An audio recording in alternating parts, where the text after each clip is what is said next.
guys, in this lesson I want to talk about turnarounds and how you can approach making some nice melodies while comping on turnarounds. I'm gonna base the whole lesson around this turnaround in B flat, which is like B flat major 7, G7 flat 9, C minor 7 and F7 altered. So basically it's a turnaround in B flat, probably called a turnaround because it goes from B flat and goes back to B flat. At least that's one definition. The other definition is that it's the progression you need or you put on a piece if you want to go from the ending of the melody back to the top of the chorus. But in this case it's just moving from B flat and then back to B flat.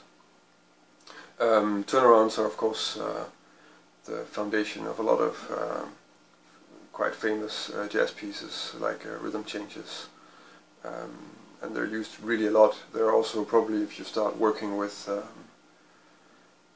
tritone substitution, the way you get into Coltrane changes, and probably the way Coltrane got into Coltrane changes too.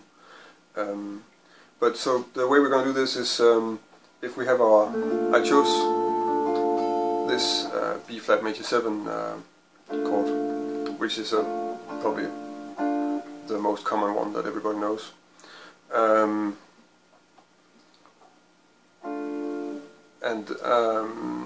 What I'm doing is I'm actually just taking the top triad of that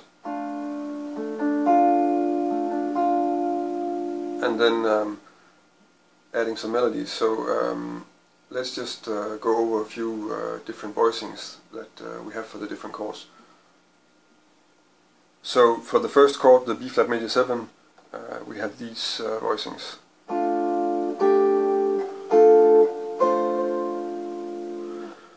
And the way you can look at that is, I mean, we're taking the top part of this chord, which is in a D minor triad, and then we're just sort of keeping the base of the chord here and then trying to make a melody staying in the same region because we want to connect it with the other chords. For the G7, I have these 5. I think I'm sort of taking the G7 extensions from a G7 Phrygian dominant or C harmonic minor, because it's a dominant. It doesn't actually belong to the B flat major scale, but it's pointing towards C minor, so that would be the scale to use on it. And then what I'm also doing is, this is something that happens quite a lot.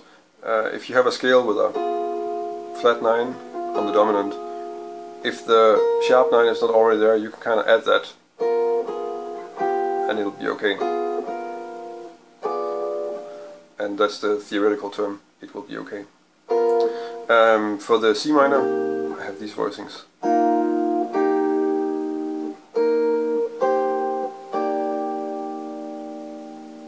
So nothing really special there.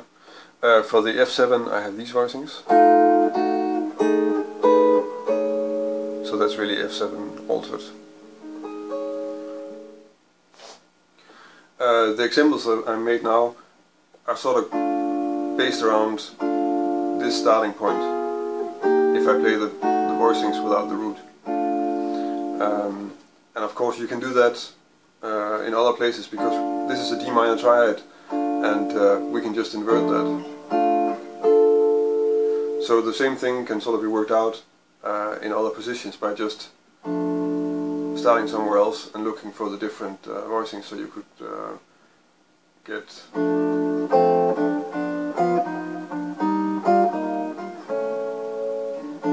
or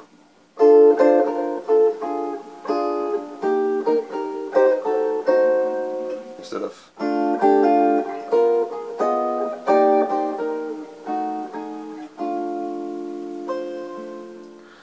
So once once you've practiced the different voicings and you can sort of move freely between them,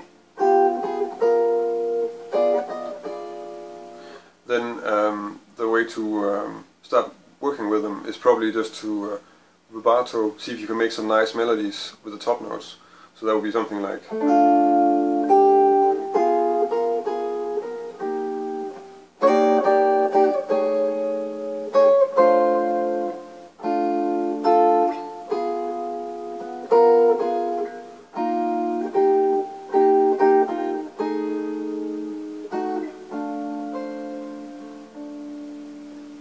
just to get used to going from one chord to the other and see how you can make a nice melody out of it.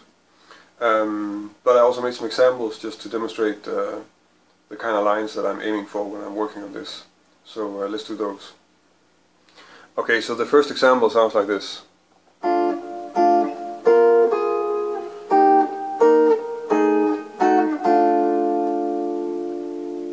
So that's all fairly simple. These two on the B flat, these two on the G7, which is probably, this is the most, the normal way to work with the sharp 9 on a dominant is to resolve it to the 5th, going through the flat 9. So sharp 9, flat 9, and then indeed 5th of the next chord. Same story with the F7, sharp 9, flat 9, 5th. The next example sounds like this.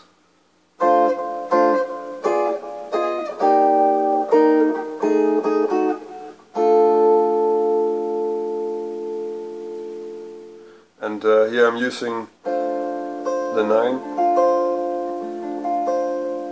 moving up to the 5th of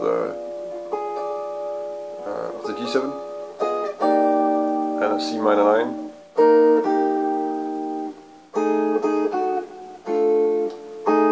And actually I'm still doing the sharp 9 to the flat 9, and then I'm resolving it now not down to the 5th only, but also up to the major 7. What I'm also doing with this example is I find it quite useful to sometimes repeat chords and let the rhythm be part of the melody. When we're focusing on this, you sometimes forget that rhythm is just as important as note choice when making a melody. So that's why I chose to do this with a lot of repeating chords, like.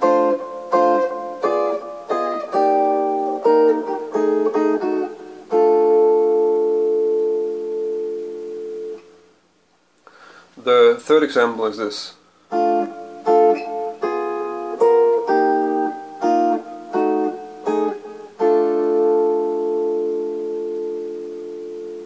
And what I'm doing here is, well,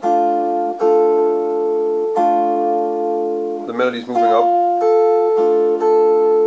and then I'm sort of using that to circle down to the flat 9. And now I'm resolving the flat 9 via the sharp 9 down to the 5th of the C minor, and then stepwise motion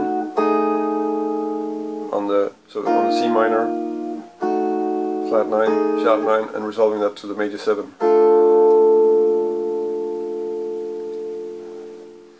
So that was 3 examples on how you can use this. The best way to work on this is probably to make your own voicings too. So I constructed them because I find these easy to play, and of course they're probably the obvious ones to do, but you might think like, okay, well, I think this one is missing, or I would rather play that like this. Then use that and then put it to use in the same way that I described here. That's the easiest way to work on it. And of course, like I mentioned, try to do it in other positions so that you have,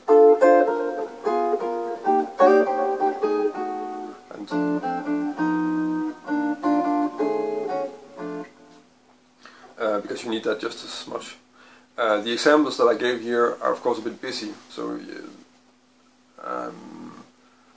that means that they're maybe on the busy side if you're accompanying behind a soloist. But on the other hand, when you're working on it like this, then it's easier to play something that has fewer notes when you're able to play a lot of them. So for that reason, I try to work like this. So yeah, I hope you can use it, and that you can make your own small comping runs for turnarounds. If you like the lesson, then feel free to subscribe to my channel. If you have any comments or questions, then leave them on the video, or connect with me on Facebook or Twitter or Google+. Of course, if you like the video, then you can like the video on YouTube too. You can also subscribe to my newsletter if you want to know when I'm putting up new lessons or new resources. I'm going to start putting up charts for voicings and arpeggios and scales on my website, so you can check that out too. They're not online yet, I think, but they will be very soon. I'll try to link to them in this video when they're on. So yeah, thank you for watching, and until next time.